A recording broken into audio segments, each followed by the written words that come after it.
สบายดีปีใหม่เด้อพี่ไอเอาอาทุกคนเนาะมื้อนี้ก็มาเฮ็ดงานและทุกคนเปิดร้านตั้งแต่วันที่4พุ่นแหละที่ค่อยมาเกี่ยมทำความสะอาดร้านคนเดียวเนาะแล้วก็เป็นไข้บ่สบายแน่แต่ก็ฝืนตัวเองเนาะเพราะว่าเฮาเฮ็ดคนเดียวแล้วก็บ่มีคนเปลี่ยนเด้ซะบ่สำบายส่ำใดก็ต้องได้อดทนเด้อทุกคนตื่นมาแบกสังขารตัวเองลงมาคันบ่เฮ็ดก็บ่ได้เนาะเพราะว่าบ่มีคนเปลี่ยน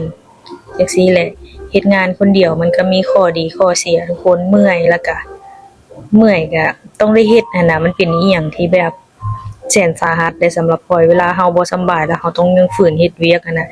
คือหน้าข้อยเป็นจังซี่ก็คือข้อยบ่สำบายทุกคนข้อยก็เลยบ่ค่อยได้ยิ้มได้แย้มเพราะว่ามันยิ้มบ่ออกอีหลีเนาะบวกกับทาสีร้านใหม่แน่ก็เหม็นสีก็เพราะบัดนั้นเช็ดกระจกบ่ทันแล้วซ้ำลูกค้าก็เข้าทุกคนก็ฟ้าวแล่นมารับลูกค้าก่อนเนาะ ทั้งเก็บทั้งเมียนทั้งล้างทั้งเช็ดผู้เดียวนี่แหละทุกคนเล่นไตเล่นเหนืออยากรู้ว่าพี่ๆเพื่อนๆหลายคนผู้ใดที่เฮ็ดเวียกเฮ็ดงานคนเดียวแล้วเป็นจังใดลองมาคอมเมนต์แชร์ประสบการณ์นำกันได้ดูว่าข้อดีและข้อเสียของการเฮ็ดเวียกคนเดียวเฮ็ดงานคนเดียวนี่มันเป็นแนวใดหั้นนะบางคนก็ว่าดีแล้วเฮ็ดคนเดียวบ่มีคนวุ่นวายนำแล้วก็บ่มีไผมาซ้อเนาะ บ่มีผู้เฮ็ดน้อยเฮ็ดหลายเพราะว่าเราเฮ็ดคนเดียวนาลีว่าก็มีข้อดีข้อเสียได้เนาะทุกคนบางคนเฮ็ดคนเดียวก็สำบายใจไปแนวหนึ่งแต่ว่ายามเฮาบ่สำบายหรือว่าเฮามีเวียกจำเป็นจังซี่นะมันก็ลายากเนาะทุกคนมันก็หยุดบ่ได้อะนะเพราะว่าคันหยุดไปเพิ่นก็ได้ปิดร้านเนาะคันว่าเฮ็ดหลายคนมันก็มีข้อดีว่าช่วยกันเนาะหลายคนแต่มันก็สิมีเยาะๆแยะๆแน่เนาะเพราะว่าอยู่นำกันหลายคนมันก็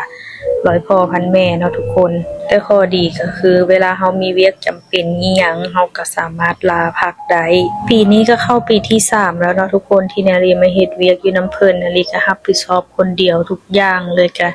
คิดว่าอยากขอคืนเงินเดือนนำเจ้านายอยู่ได้ทุกคนนารีก็แบบเมื่อยมาหลายแล้วก็รับผิดชอบหลายอย่างก็เงินเดือนบ่ขึ้นเนาะทุกคนนารีก็แอบน้อยใจแล้วก็คิดว่าเดี๋ยวถ้าเบิ่งอีกสักเฮ็ดไปอีกจัก4-5 เดือนแล้วสิขอแบบเว้านำเพิ่นว่าขอคืนเงินเดือนสินะบ่ฮู้ว่าเพิ่นสิคืนให้หรือบ่เนาะนาลีก็ยังบ่อยากย้ายงานตอนนี้เนาะทุกคนเพราะว่าก็มักในอาชีพนี้มักในงานของตัวเอง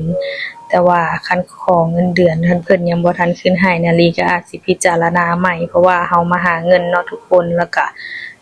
หน้าเวียกเฮามันก็หลายอย่างที่เฮารับผิดชอบแล้วก็อายุการเฮ็ดเวียกเฮาเฮ็ดงานเฮามันก็หลายปีแล้วหันนะทุกคนนาลีก็เลยว่า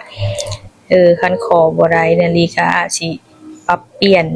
อาจสิย้ายหม้องเนาะทุกคนเพราะว่าเฮามาหาเงินเฮาก็ต้องอยากได้เงินและผลตอบแทนที่มันคุ้มค่ากับค่าแรงของเฮาเนาะ